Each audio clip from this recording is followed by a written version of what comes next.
Yo, what's going on, guys? It's Houston Sports Talk back in the video today, and today, the former Boston Celtics forward Drew Peterson is headed to the Charlotte Hornets on a two-way contract. I love this signing for the Charlotte Hornets, picking up Drew Peterson. It's a two-way deal, and so the Hornets had a couple two-way spots open, and they bring in Peterson. This is the reason why I really like this addition. 25 years old, 6'9" forward. I love the way he played in the G League this year. You bring in two-way guys. You want to bring in some young guys that can hoop in the G League and also, have done maybe some solid things in the NBA as well. But really killed it this year in the G League. Drew Peterson, 35 minutes per game for the Boston Celtics G League team. Well over 40% from three this year, even though he was shooting 10 threes a game. Was averaging 20 points per game and 7 rebounds per game with 6 assists per game, averaging almost 2 steals per game as well. So great shooter, good scorer, good rebounder, good facilitator as a 6'9" forward. So I just love what he did in the G League this year. And still young at 25 years old. If he can get minutes, and look, I think things might be different with the Charlotte Hornets this year. I hope things are. I love some of the additions they've made this offseason, trading for Colin Sexton, drafting Colin Knippel. They also drafted Liam McNeely, I believe it is. In the first round, they drafted Sion James and Ryan Clockbrenner in the second round. I love what they've done. But what have we seen with Charlotte? And they have other players in their team outside the additions this offseason that are really good. They've got LaMelo. They've got Brandon Miller. They've got Bridges. They've got Grant Williams if he can get back healthy. Sorry if I missed anybody. Josh Green. They've got a really solid squad. They definitely do.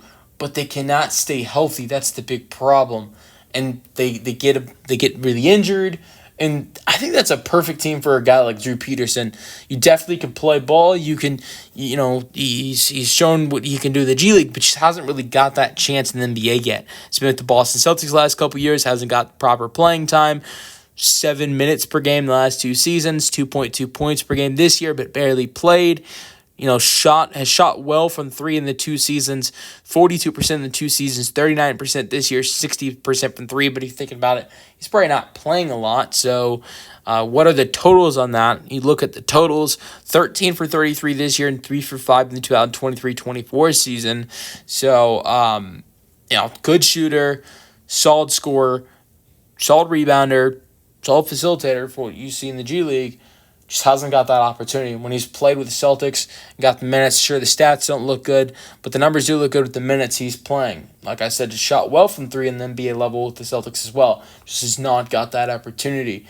The Charlotte Hornets are one of those teams that you could look at and say, okay, this is an opportunity for him to potentially get late in the season. If Charlotte continues with their pattern of being very injured and turning into a bad roster like they've done the last couple of years, especially since they drafted LaMelo Ball, I mean, this is perfect opportunity for Drew Peterson. I really believe so. And if he can get the opportunities, like if we're in the February March area, around February to April area, for those last 3 months of the season, Charlotte is a bottom seed in the Eastern Conference, which I really think with the Eastern Conference being wide open this year with some of the injuries that we saw in the playoffs, I don't think that's going to happen. I think the pattern we've seen for the Hornets last couple of years I think that's going to change this year. I think the Hornets are a team I could see getting into the top 10 with teams like the Celtics, the Bucks, and the Pacers being very injured, losing some of their best players, like the Bucks losing Lillard and the Celtics losing Tatum and trading all the guys they traded away, and then the Pacers losing Halliburton and Turner.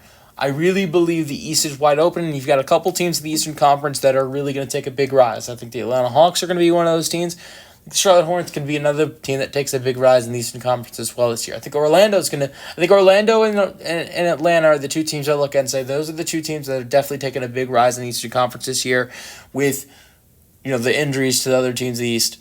I think Charlotte is another one of those teams. But we know the injury past that this Charlotte team has, and that can be great for a guy on a two-way contract guy, like Peterson. And what can happen is if he starts to get minutes because they're injured and they're bad, what will happen is if he gets minutes and plays well, like he did in the limited playing time he did with the Celtics, or the Celtics, G League team, the main. I know they're called the Maine something. I don't know their actual team name, but it's not Boston. Whatever, it's Maine. Like he played well with Boston's G League team. And if he can do that with Charlotte, which he'll get more consistent minutes with Charlotte down the road of the season if they're bad and injured, he will get converted to a standard contract. You see that late in the season a lot.